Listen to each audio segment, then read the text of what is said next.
Les Dents de la Mer deuxième partie fut un beau succès au cinéma. Avec son budget de 20 millions de dollars, il en rapporta environ 188 millions au box-office mondial. Ces chiffres en ont fait d'ailleurs brièvement la suite la plus rentable de l'histoire du cinéma, jusqu'à ce que Rocky II prenne la tête en 1979. Ce succès relatif a naturellement ouvert la voie à une troisième aventure, Jaws 3D, sortie en 1983 et réalisée par Joe Alves. Jusque-là chef décorateur sur les deux premiers films, il avait notamment participé à la conception des requins mécaniques et des décors d'Amity. Pour son premier film en tant que réalisateur, il devrait jongler avec une saga culte et la 3D, tendance émergente du début des années 80. C'est génial. Je suis sérieux, c'est génial. Jaws 3D est un exemple fascinant d'une suite qui capitalise sur un succès énorme tout en essayant d'innover techniquement. La 3D était encore balbutiante à l'époque, Hollywood cherchant à relancer l'attractivité des salles face à la VHS qui commençait à s'installer dans les foyers. Et puis soyons honnêtes, Jaws 3D a ce côté kitsch et spectaculaire qui aujourd'hui nous fait quand même bien marrer, tout en restant fascinant par son ambition, totalement ratée, mais ambitieuse quand même. Papa, regarde le poisson! Mon Dieu de merde!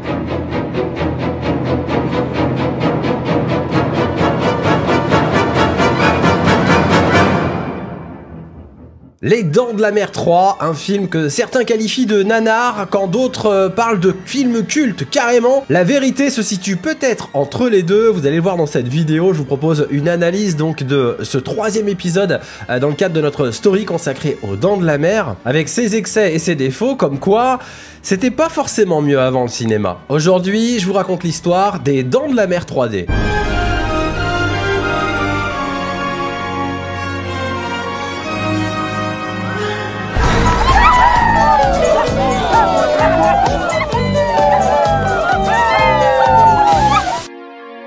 Au départ, les producteurs David Brown et Richard Zanuck, déjà derrière les deux premiers films, veulent surprendre tout le monde avec une parodie. Le projet s'intitule Jaws 3 People 0. En gros, requin 3, humain 0. Le producteur Matt Simons, tout juste auréolé du succès de American College, est chargé de superviser le film, tandis que Brown et Zanuck se contentent d'un rôle de producteur délégué. Et pour écrire le scénario, Simons fait appel à un jeune scénariste qui ne tardera pas à faire parler de lui, John Hughes, le futur papa de Breakfast Club, et surtout Maman, j'ai raté l'avion. On imagine déjà le ton, irrévérencieux, décalé, une vraie comédie potage dans l'esprit de Y a-t-il un pilote dans l'avion. Même Joe Dante, pas encore réalisateur de Gremlins, est un temps envisagé pour mettre en scène le projet.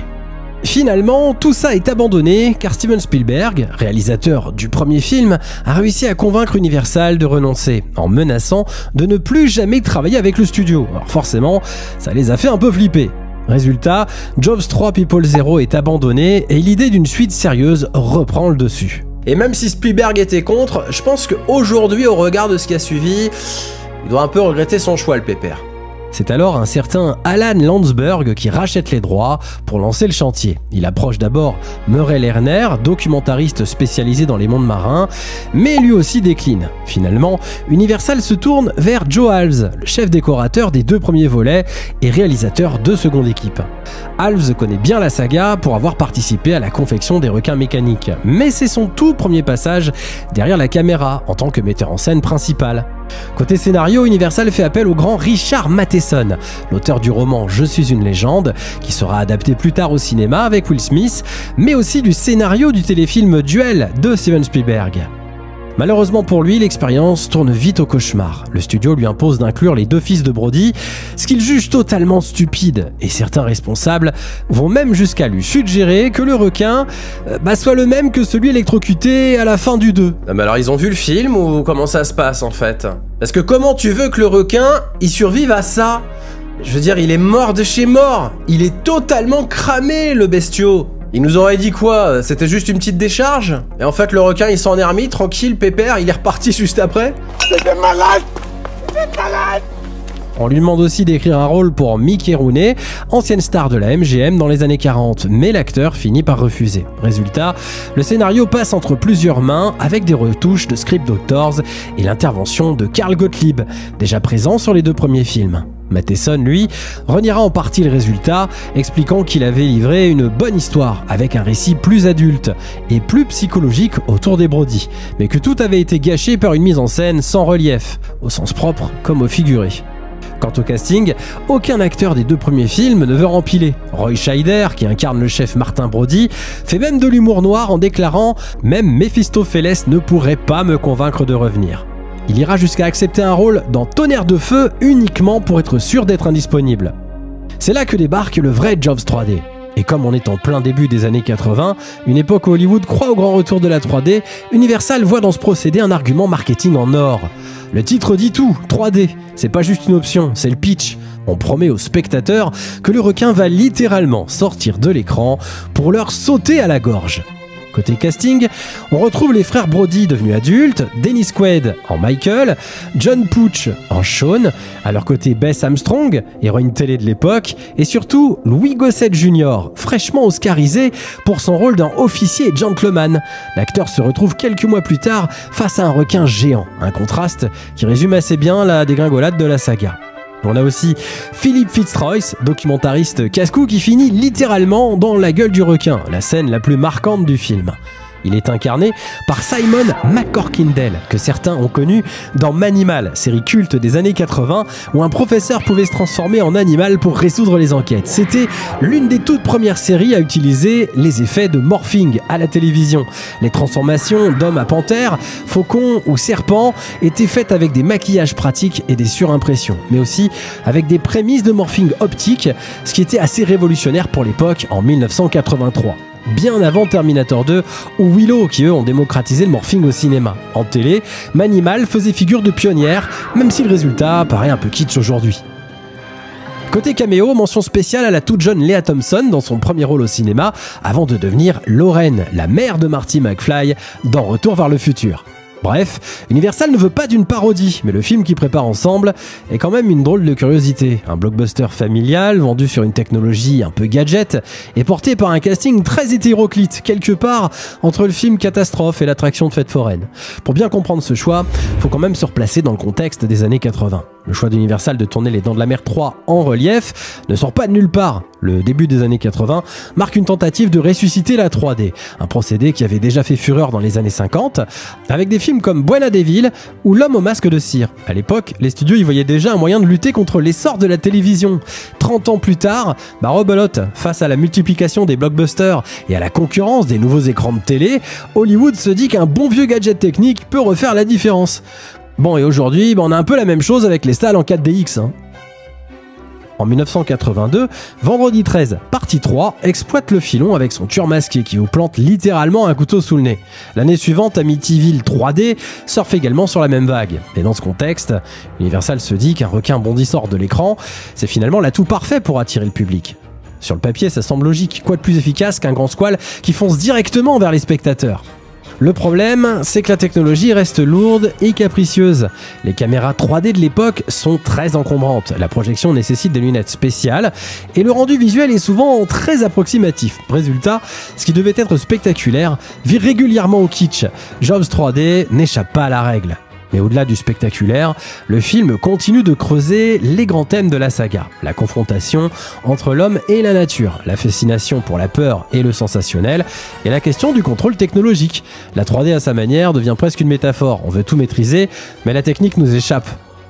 Et ce qui est amusant, c'est que Jobs 3D est aujourd'hui vu comme un précurseur de certaines tendances du blockbuster moderne, c'est-à-dire plus d'effets spéciaux que d'émotions. Et 10 ans plus tard, on va retrouver ce thème du parc attaqué par une créature hors de contrôle, évidemment dans Jurassic Park. Mais ici, on est un peu dans la version kitsch et low cost, 13 années 80. Côté production, le tournage a été un vrai défi. La majorité des scènes se passent en studio ou dans des bassins artificiels, mais certaines scènes ont été filmées directement au SeaWorld de Floride. Résultat, un décor original, mais qui fait très artificiel. On est loin du réalisme des premiers films. La 3D est exploitée pour faire sortir les objets de l'écran, et encore une fois, le problème, c'est que parfois ça casse la fluidité de la narration, surtout quand le requin mécanique fait des siennes. Et il y en a eu plusieurs plans où le monstre est à peine visible ou mal intégré, créant des moments presque gênants. Les effets spéciaux, eux, mêlent animatronics grandeur nature, maquettes en slow motion et même quelques premières tentatives numériques, des trucages simples sur les images, pas d'effets CGI modernes. Le film devient un vrai patchwork technique, à la fois inventif mais limité, qui illustre bien les expérimentations hollywoodiennes du début des années 80. Et pour superviser tout ça, Universal ne choisit pas un réalisateur chevronné, mais Joe Halves. Autrement dit, un technicien brillant, mais pas forcément armé pour diriger un long métrage. Ce choix explique en grande partie le ton hybride du film, plus soucieux de la technique que de la mise en scène pure. Car Halves n'était pas un metteur en scène de formation. C'était un homme de technique, de décor, de logistique. En lui donnant les commandes, Universal a parié sur quelqu'un qui savait faire exister un requin à l'écran, mais pas forcément sur quelqu'un capable de diriger des acteurs, de créer un rythme et une tension dramatique. Et ça se ressent. Jaws 3D est souvent plus préoccupé par ses effets spéciaux et son côté pub pour le véritable parc aquatique SeaWorld situé à Orlando en Floride que par son suspense ou son montage. On a donc d'un côté un technicien qui découvre la mise en scène et de l'autre un grand auteur dont le texte est passé à la moulinette par l'équipe du marketing. Une combinaison qui explique en partie le caractère hybride et bancal de Jaws 3D. Halves, lui, n'aura jamais plus l'occasion de confirmer, puisque Jaws 3D restera sa seule réalisation. Après ça, il retournera à son poste de chef décorateur jusqu'à la fin des années 90. Une parenthèse assez unique qui illustre bien la logique des studios de l'époque, confier une franchise rentable à un technicien maison sans forcément se soucier de vision artistique. Un principe que l'on retrouve d'ailleurs encore aujourd'hui dans de nombreux blockbusters où l'efficacité commerciale prime souvent sur la créativité. Alors je le fais pas tout le temps, mais cette fois je vous propose un résumé du film parce que c'est vraiment intéressant de se replonger dans l'histoire des Dents de la Mer 3. Alors comme d'habitude, pour ceux qui ne veulent pas être spoilés, si jamais vous avez envie un jour de découvrir les Dents de la Mer 3, vous pouvez bien sûr, comme d'habitude, sauter ce chapitre puisque toutes les vidéos de la chaîne sont chapitrées. Pour les autres, on est parti pour la review des Dents de la Mer 3. Le film commence par l'attaque d'un mérou par le requin, tellement violente que sa bouche continue de bouger, même après avoir été dévoré. Le requin s'intéresse ensuite à un groupe de skieurs nautiques et les suit jusqu'au SeaWorld en Floride, juste avant l'ouverture du parc. Bienvenue dans le monde de la mer, le plus grand des parcs de la vie marine. Le patron, Calvin Bouchard, passe son temps à picoler et se montre très fier de son parc. Venez donc vous rafraîchir au bar, on boit à l'œil. Michael Brody, doublé par un jeune Patrick Poivet, est ingénieur et sa compagne Catherine est dresseuse. Vendeur supplémentaire! Bravo, bravo, c'était très bien. Bonjour chérie. Cindy et Sandy ne veulent pas sortir. Je vais te perdre à cause de 2 poissons névrosés. Mammifère. Philippe Fitzroyce, spécialiste des documentaires animaliers, vient lui tourner son prochain film dans le parc. La première attaque du requin, on voit rien à cause d'un montage désastreux. On découvre ensuite le jeu du stand-off qui consiste à se pousser avec les mains, visiblement. J'ai jamais compris les règles, ni vu quelqu'un jouer à ça dans les bars. Mike a tout de même gardé la peur de l'eau et une petite scène nous permet de raccorder un peu avec les événements des premiers films. Mais ce sera à peu près tout ce qu'on aura comme référence. Je t'ai raconté, tu te rappelles l'attaque du requin quand nous étions gosses à Amity? C'est à cause de ça qu'il va à l'école dans le Colorado. Si nos parents n'habitaient pas une île, ils ne leur retourneraient jamais à la mer. Et mon père, c'est la même chose. Je vous passe la scène de drague façon 1, 2, 3 soleil dans l'eau avec Kelly et Sean, tout ça sans aucune musique.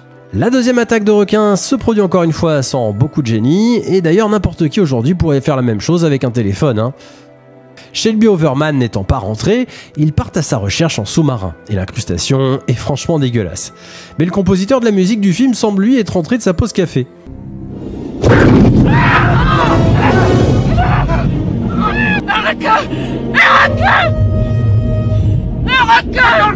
Et un requin, tantôt en prise de vue réelle, et tantôt figé sur place, les attaque.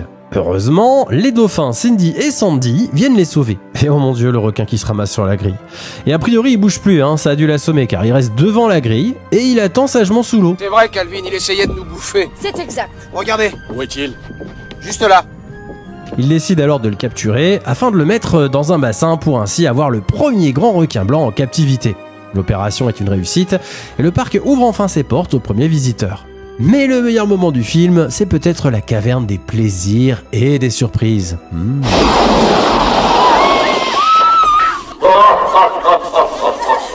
Bienvenue dans ma caverne qui réserve des plaisirs et des surprises. Et malheureusement, le requin finit par crever dans son petit bassin en faisant des bulles sur le dos. C'est triste, on s'était tellement attaché à lui. Alors pour ceux qui se demandent où était passé Shelby, l'alcoolo, bah alors voilà, mais visiblement, il en tient une couche. Oh, c'est dégueulasse. Et là, elle évalue sans doute la dimension de la morsure du requin. Et il a dû le gober comme une brochette. Chin chin. Ah, santé. À votre santé. On a pris le bébé requin à l'intérieur du parc. Sa maman est à l'intérieur de votre parc. Regardez!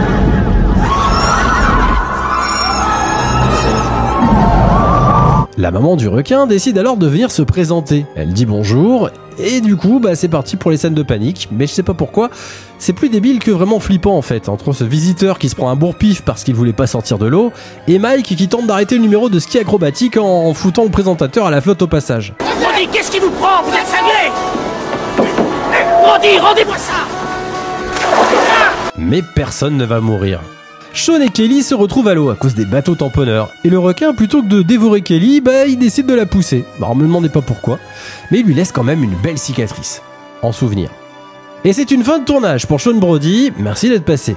Les visiteurs coincés sous l'eau dans les tunnels d'observation vont eux se retrouver bloqués, le requin ayant décidé de taper sur les vitres pour faire coucou.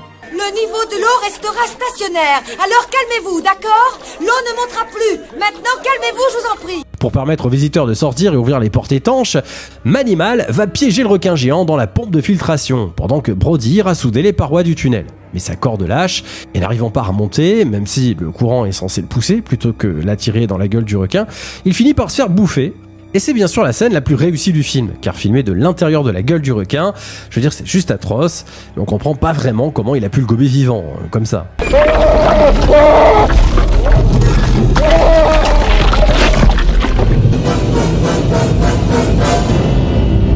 Son pote s'inquiète alors et décide de descendre, mais il est trop tard pour dégoupiller là. Philippe, dégoupillez! Il faut dégoupiller, Philippe. Bouchard décide alors de faire couper les pompes pour asphyxier le requin, ce qui entraîne sa marche arrière parce qu'il a pas envie de mourir. Après avoir poursuivi Mike et Kate, il arrive à coincer une dent dans la porte. Ça doit être une dent rétractable. Et vient le plan que tout le monde attend. Celui du requin, visiblement en image de synthèse, qui fonce sur la baie vitrée.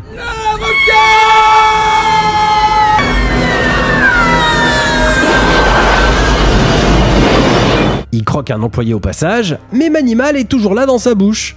Alors qu'il est censé avoir déjà été digéré, je pense, à ce stade. Hein. Mais heureusement, il leur tend une petite bombe. Et Brody arrive à la dégoupiller, à distance, à l'aide d'un fil de métal.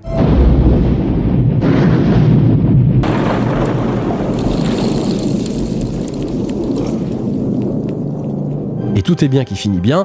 Cindy et Sandy ont même eu le temps d'aller faire quelques UV.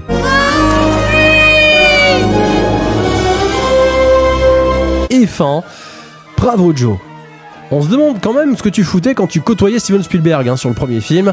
Il aurait peut-être fallu prendre des notes, je pense. Je sais pas. La scène du gars qui se retrouve dans la bouche du requin, évidemment, elle est culte. Là-dessus, il y a rien à dire, on sera tous d'accord. C'est une scène qui est dérangeante parce qu'on entend les cris en plus de Fitzroy dans le requin.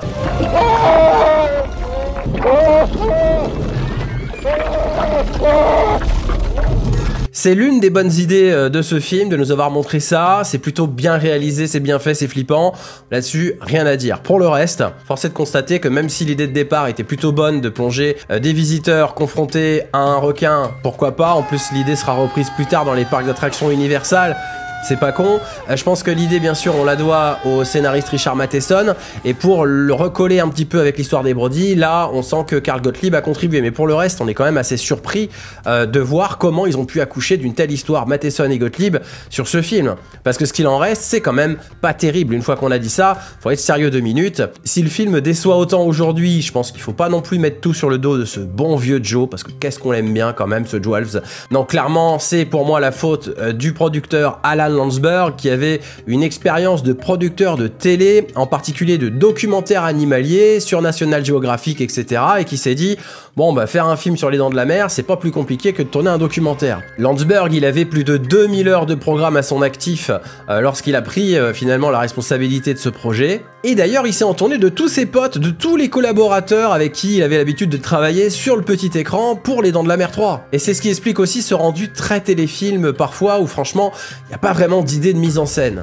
Et d'ailleurs, la thématique écologique est très présente dans le film. On voit beaucoup les dauphins, bien sûr. Le personnage de Fitzroy, c'est une sorte de commandant Cousteau qui aurait mal tourné, qui serait là pour se faire du blé finalement sur les animaux. Mais ce sont les décisions artistiques de Landsberg qui là franchement sont vraiment discutables. Il avait proposé au départ de mettre des mannequins, des faux mannequins en fait au milieu de vrais requins pour simuler les attaques de requins. Heureusement qu'ils n'ont pas fait ça. Entre autres idées aussi abandonnées, Landsberg au départ voulait utiliser toutes ces images en fait de documentaires animaliers et pour les recycler dans le film sans en tourner des nouvelles. Alors déjà quand on voit le rendu final, on voit bien qu'il y a une grosse différence entre des vrais requins et le faux requin. C'est très mal fait, mais ça aurait été encore pire si Landsberg avait été au bout de ses idées. Et puis à la musique, on est clairement plus dans le même délire.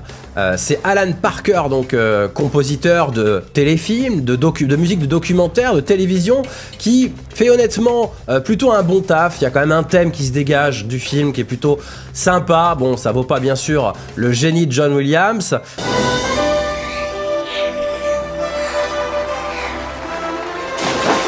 On va dire c'est pas le plus gros problème finalement la musique du film, mais John Williams aurait très bien pu revenir, sauf que Landsberg, ayant des oursins dans les poches, il a refusé de payer John Williams, qui en 1983 forcément, il demandait pas la même somme déjà que dans les années 70. Et toujours pour économiser, il a été décidé au dernier moment de faire appel à une société d'effets spéciaux low cost, ce qui explique aussi le résultat final avec ces requins qui sont clairement beaucoup moins bien faits. On voit dans les images du making-of qu'ils sont en train de réaliser des maquettes modèles réduits, on n'est plus du tout sur des requins grandeur nature comme c'était le cas sur les précédents.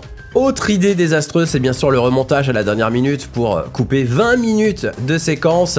Le director's cut aurait duré un petit peu moins de 2 heures, au final le film dure un peu plus d'1 heure et demie. Bon évidemment, on a l'habitude maintenant, on en a souvent parlé, c'est la petite technique des producteurs pour essayer de caser un maximum de séances dans une journée.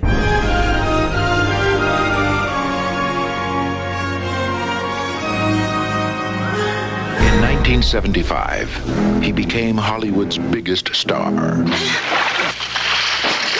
And in 1978, just when you thought it was safe to go back in the water, he resurfaced. This summer, for the first time, the terror of Jaws will not stop at the edge of the screen. The all-new Jaws 3D, rated PG. Now playing at a theater near you.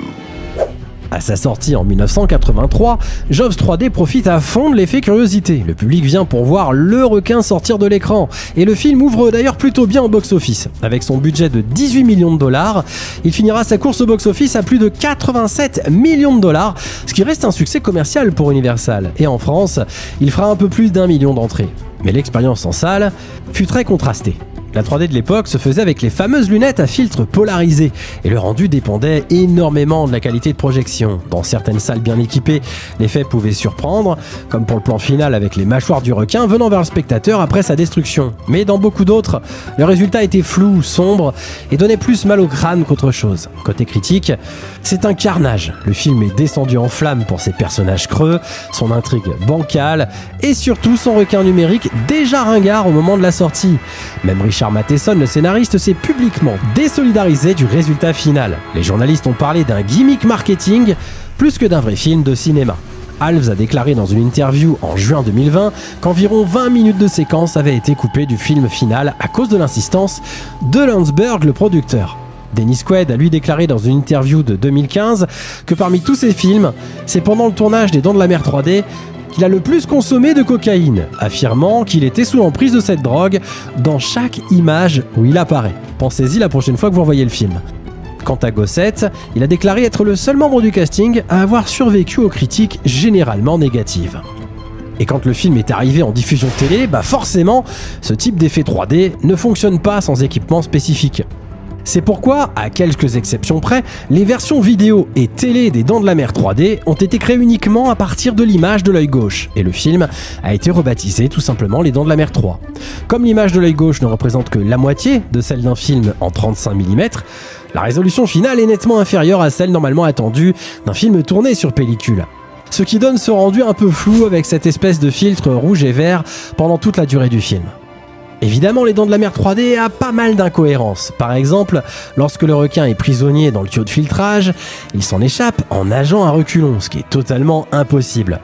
Autre exemple, le lendemain de la capture, Michael et Kay soutiennent un bébé requin dans le bassin pour l'oxygéner. Et là encore, c'est irréaliste, car même un jeune grand requin blanc de 2 ou 3 mètres pèse déjà plusieurs centaines de kilos. Les deux premiers films jouaient la carte du suspense. Les Dents de la Mer 3 tentent de suivre la même voie, mais avec un petit twist film catastrophe.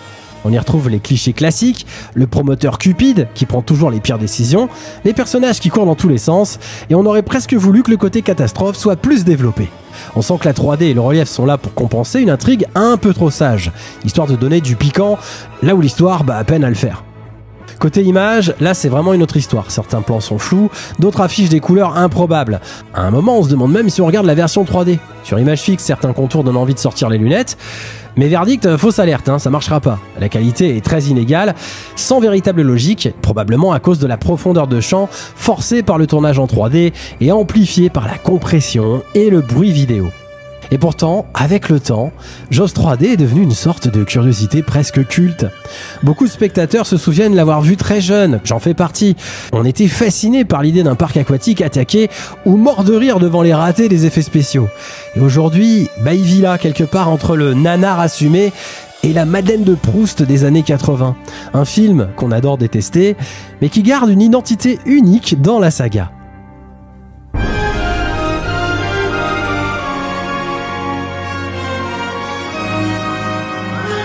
Les requins blancs sont des tueurs. Nous les connaissons. Mike. Mon père, mon frère ainsi que moi. Ce sont des meurtriers, non gays. Paradoxalement, Jaws 3D a quand même laissé sa marque. Il a préparé le terrain pour le grand retour de la 3D dans les années 2000, et son décor de parc aquatique attaqué par un requin géant a marqué l'imaginaire collectif. Un mélange d'attractions foraines et de films catastrophes qui va inspirer des années plus tard plusieurs films, de Peur Bleue à Jurassic World. Aujourd'hui, Jaws 3D est plus souvent cité qu'il n'est vraiment revu, soyons honnêtes, mais il occupe une place à part dans la culture pop. Un film à la fois raté et culte, qui se regarde comme un témoignage d'une époque où Hollywood osait tout, quitte à se vautrer lamentablement. Il n'a pas révolutionné le cinéma, mais il capture à sa manière un moment précis, celui où l'on croyait que la 3D pouvait sauver n'importe quelle histoire, et où l'excès passait avant la cohérence. C'est ce mélange de maladresse et d'audace qui fait qu'aujourd'hui, le film reste regardé, commenté, moqué, mais aussi apprécié par certains fans des films de requins. Le plus surprenant pour moi, c'est que ce film n'ait pas enterré la franchise. Au contraire, il va donner naissance aux Dents de la Mer 4, La Revanche, un épisode encore plus extravagant et sans doute le pire de la saga.